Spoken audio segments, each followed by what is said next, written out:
Kiran De Cruz is the head of brand partnerships and music licensing for Sony Music Entertainment in India. With over, thank you, with over 21 years in various sales and business head roles in the broadcast and radio industry, is also a big Ferrari fan. So Kiran, welcome. Clinton Cerejo of exotic East Indian and Goan ethnicity. He is a well-known Indian music producer, film composer and singer. One of India's favorite musical works, noted for his work on Coke Studio, and also the first Indian contemporary composer to conduct a master class at the Berklee College of Music in Boston. So a big round of applause for Clinton, please. And Panshul Jingan. Panshul is Chief Strategy and Revenue at One Digital Entertainment with over 15 years of experience in the business at various levels. So I'm told there are more famous names coming in the evening, and therefore we have to get the show on the road. Kiran, I'll start with you. So Kiran, India has many unique genres, from more traditional Carnatic Hindustani styles to global sounds like rock, EDM, hip-hop, etc. But everything in the country seems contexted by Bollywood. And any innovation in the industry that requires scale has to sort of have a Bollywood stamp of approval. Do you see this changing? How do you react to this? Okay, first of all, I just need to make a clarification. Bollywood is not a genre. Bollywood is a platform. There are various genres of music, genres from rock to pop, and so on and so forth. But Bollywood is basically is a platform which is a reflection of what the current state of mind of the Indian public is. So what is relevant and what is at that point of time, the flavor of the season is what Bollywood stands for. So let's say, for example, if there is a rock song which currently is the flavor of the season, Bollywood basically enhances it, makes it it takes that genre, amplifies it. So in the next couple of months, what you see is you'll have a bunch of rock songs coming. So having said that, Samar, if you look at what digital has done, the likes of Badshah, the likes of Raftar, or any of these artists who've come up right now, they've actually with YouTube, you've got a platform where you can actually put out music, you know. So artists today are not just artists by themselves, because they have multiple platforms where they can actually put out music. They've actually started becoming brands themselves. So today artists are no more just music artists. They are brands by themselves. That's a good point in terms of clarifying that Bollywood is, a vehicle and not sort of a genre by itself. Clinton, music is one of the most creative expressions known to man. I mean, we have A.R. Rahman, for instance, who allegedly works all night. And in the old days, you had sort of quasi-mad geniuses working away for several days, weeks, and months to finally emerge with a body of work that, moved generations. Today, you see music being dominated and heavily produced with multiple teams working on singles that get blasted across airwaves, etc. So do you think somewhere commercialization, sort of creativity has been sacrificed at the altar of commercialization? Do you see this strengthening? Do you see it changing? I think that there was always a need for commercial music in the context of Bollywood or in the context of the pop industry.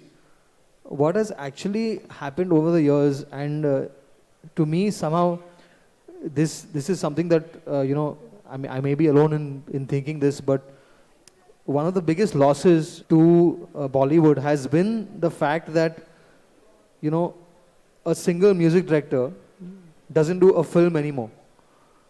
It's done by maybe 7 or 8 composers, and I feel that somewhere, if you're a director, you wouldn't get 8 DOPs to shoot 8 different scenes in a film. I mean, you'd get 1 DOP to shoot the film because you wanted to have a cohesive look, you wanted to have a cohesive feel.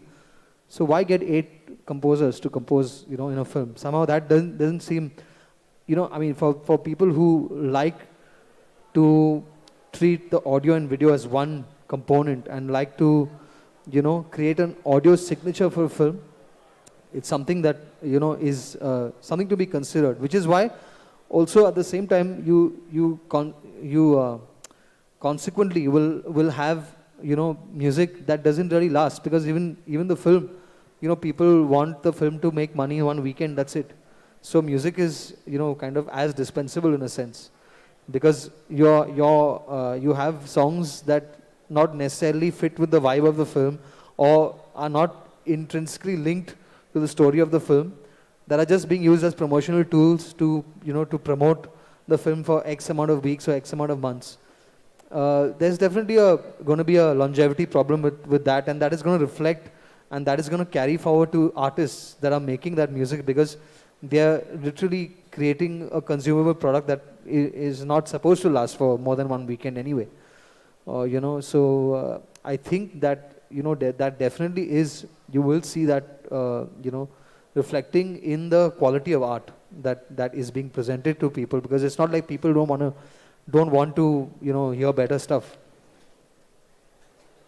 So that's very well said, Clinton. Actually, that was my next question, and since it's not related to Kiran, maybe sort of Panchul, maybe I'll ask him exactly this question. In the old days, and Clinton just mentioned it, where music directors would fit the lyrics and the music of the song to the situation in the film or the storyline.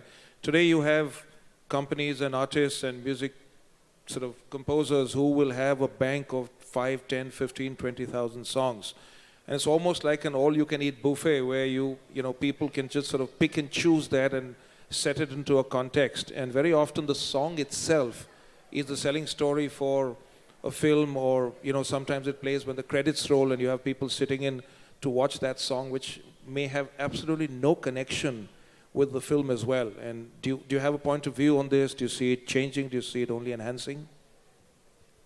See, I come from a traditional advertising world where I've seen, brands really look at talent, or brands look at creative directors of agencies as the mind, and artists as the face or a placeholder.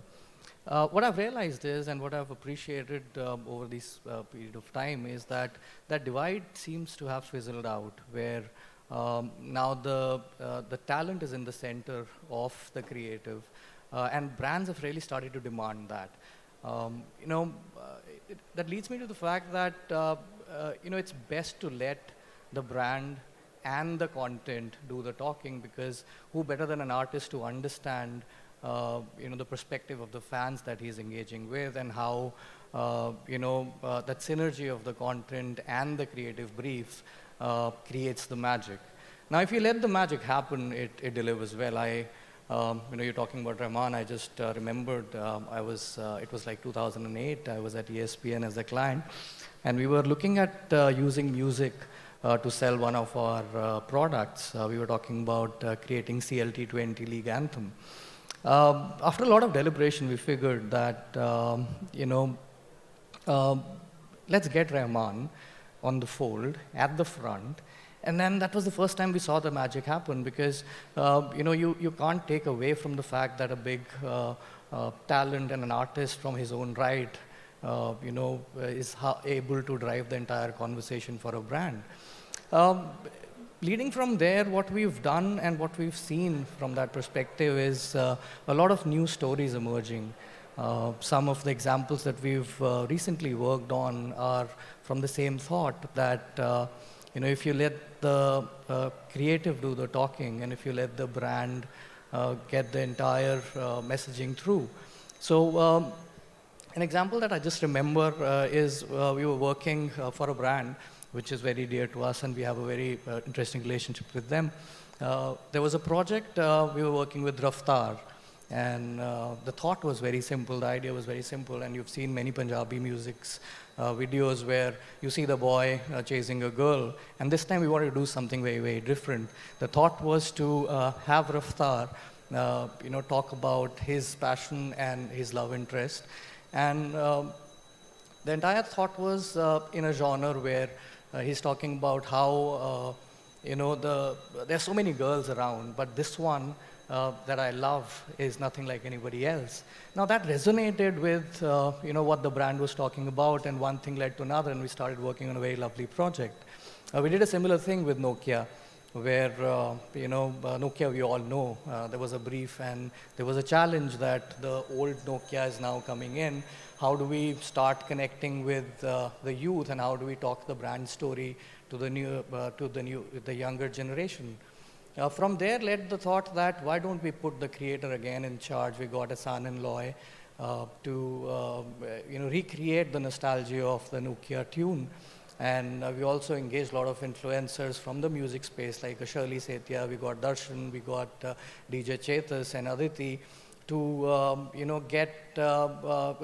recreate that rendition, and the brand messaging was taken to the audiences. And there are many examples like that where the brands have come in and supported the cause of the creative and understood that the new creative director is the artist themselves, and not somebody just thinking on behalf of somebody else. Great, Panchal. Thank you for your perspective on brands engaging with artists. My next question is is for Kiran and Clinton both, in terms of, independent musicians have sort of, barring a few exceptions, have struggled to make a name for themselves in India. Rabi Shergill is a name that comes to my mind, but in today's days of digital broadcast and vloggers, what can the music industry, you being a distributor, being a creator, do more to find talent that can shine? Where is India's next Ed Sheeran? Where is India's next Adele, for instance? And I'm not talking with barriers imposed on language, for instance, but what are your thoughts on, everyone's talking about India's yoga and our philosophy and our social and cultural fabric. How about the next global name in music from India? So what are your perspectives? Maybe Kiran could go first and then Clinton, or the other way around. I kind of tend to disagree on that, Samar. I'll tell you why. All of this, what you're asking right now is already happening. With digital, I'd go back to the first, my first answer. With digital, you've got all these digital stars coming in. You've got multiple artists who are breaking music every day. And today they do, as independent, and I think we've moved away from the Rabi Shergill's long back. Today you've got you can actually sit in your bedroom, make a lot of music, and you don't actually need a label per se to distribute that piece of content. There are multiple other platforms. There are independent platforms where you can put it out and to reach out to a larger audience. While the music label can help enhance it, market the music, position it in much better ways, you actually can, as an independent musician, you can actually go out, put out a lot of music. So, from a global standpoint of view, today, while I think you were talking about A.R. Rahman, there is an A.R. Rahman, but there's also somebody like a Vidya Vox and all of these people who are already doing stuff, who are already collaborating, taking Indian music to a global platform, trying to see how you can actually make Indian content, international as well. So, a lot of synergies are already happening. Today, even if you look at Bollywood per se, Bollywood also has been able to travel with the music as well to even a market as like China, where today they're making almost about 70, 80 crores from a market like China. So it's just a matter of time before you will find those Ed Sheerans coming in. Do we see a next Despacito or a next Gangnam Style coming out of India, for instance? Just some added flavor onto the previous question. Well, I don't see why not. Actually, if the mindset of people change in the sense that what they can expect from artists in India, because if you look at BTS, Korean, the K-pop band that has recently topped the Billboard charts, that's unprecedented, and language is clearly no barrier for them, and if they can top the Billboard charts in the US, sing in Korean, I don't see why an Indian artist can't, So I really think that you should never say never, and you should you continue to push the envelope and stay as current as you can as a musician, because I think if when the opportunity does come, if you're not ready for it, then you've missed that opportunity. And I think that artists in India definitely have the capability to to compete on an international level. I really think that. In fact, sorry, go ahead, please. No, just to add to what we just said, as a creators network, our teams working with so much of talent today. You've seen so many people who were not traditionally known for music, who are not from the grind. We see a lot of talent brewing. We work with so many newer people, newer generation of talent, which you don't see today. And this is essentially like magic. This is a new bubble that's rising. You don't know the time, you don't know when it's ripe, but the right elements from people like us, from people like you, and through brands, that they're nurturing the talent, waiting for that right time for them to become ripe, and soon enough, you won't know, but they'll be visible. Very refreshing to see optimism on the part of all the panelists.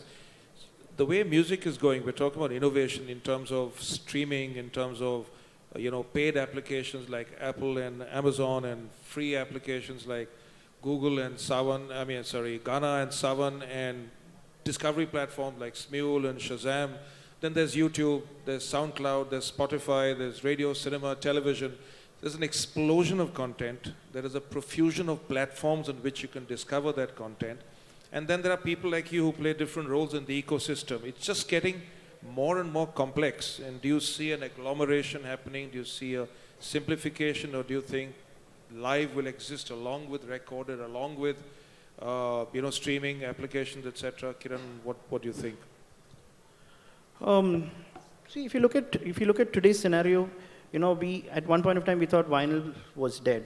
But now, today, vinyl records actually has more sales in the US compared to even physical sales, which is phenomenal. And we are seeing that trend coming back in India with the likes of the Amazons and the Flipkarts there. So today, when we put out almost about 500 vinyls in a month, it's not enough. It's just not enough, because there is a huge demand right now which is happening. So what's happening now is that you've got new platforms coming in. You've got new ways in which you can actually start. You need to start looking at things in a different perspective. So even today, like from an artist perspective, while there are these multiple platforms, you will always. I don't think you can conquer everything. But what you can do is you can just ensure that your content is distributed across those platforms. And that's where a label comes to help, because the label acts like a funnel which then distributes this content across these platforms, rather than the artist going around and talking to these platforms individually. So in that sense, the label definitely helps. I want to make one point, since the topic is innovations. I mean, when I was a musician and when I just started, composing commercials, I would save up the money from one jingle every month to just buy music CDs. And I would buy CDs that weren't available in India. So I had like an account with towerrecords.com, and I would literally order 10 CDs every month of artists that I would never be able to access, even in Rhythm House or any shop available here. And I would devour these CDs. I would like absorb. I would like, while the album was playing, I would be sitting with the liner notes in my hand, and I would literally know every single credit on that album. So I mean, since there's so many labels here, and this is something I want to keep talking about, musicians deserve more credit. And the guys behind the scenes. Today, it's so hard for me to find out. If I hear a song, like say by Shawn Mendes or something, I want to know who played guitar on it. I have no way of finding out. Just no way of finding out. I would pick up a CD and I would know who's played what. I would know who's played cowbell, who's played right cymbal, who played the obscurest of credits were all available in the liner notes. And one would think that if that was in 1990, that was in 1988, what would the evolution of credits be? We could have like interactive credits on our phone while the song is playing. You could probably have something that's like the album artwork like really popping out at you for each song. I mean, if you would think that it would have evolved, right? It's de-evolved. I mean, there's no way of finding out what musicians are behind songs, what engineers have mixed songs. It's so hard. And why is that a problem in 2018? I don't know. Why is it so hard for the big boys to kind of create a system where musicians can, and people who are interested, music aficionados, can have access to information like this. Because if that happens, you will honestly see, you will honestly see the genuine, music, you will see art going back to what it's really about, which is genuine music, which is, I really think that. Thank you for that very impassioned plea from the purist on the panel. One last question for Panchul, because I have Aprajita frantically waving me away from here, which is Panchul, and maybe you guys can sort of pitch in, where is the money in music today? Because everything is free almost. So do you have a point of view on that? There is money. It's just that everybody's trying to find it and keep every pocket full. Many sources of money. If you look at a very simple system of YouTube, they allow a creator to create an identity, earn money as you go along. So that's one source. You spoke about so many new platforms, new apps around. Today you might not have all these giving you money back, but who knows how it works. We know how the royalties traditionally work. We know how it works outside of India. We know how the stuff is at present here. Things will change from that perspective. He spoke about how labels come into the fold and give the money back. Like I mentioned earlier, I see brands easing up as well. We saw Bhuvan talk about an example just now where you let the creative be, you appreciate the value that they bring to the table, and you join hands and let them grow as your brand story does. So money is there, hard to find today. I'm sure it'll be easier tomorrow. Well, thank you, gentlemen. Great perspectives on creation of music, on content, on platforms, on distribution, on their views on artists and the commercials. I hope the audience enjoyed it. I'm told we don't have time for question and answer, but thank you so much. Thank you, gentlemen. Thank you.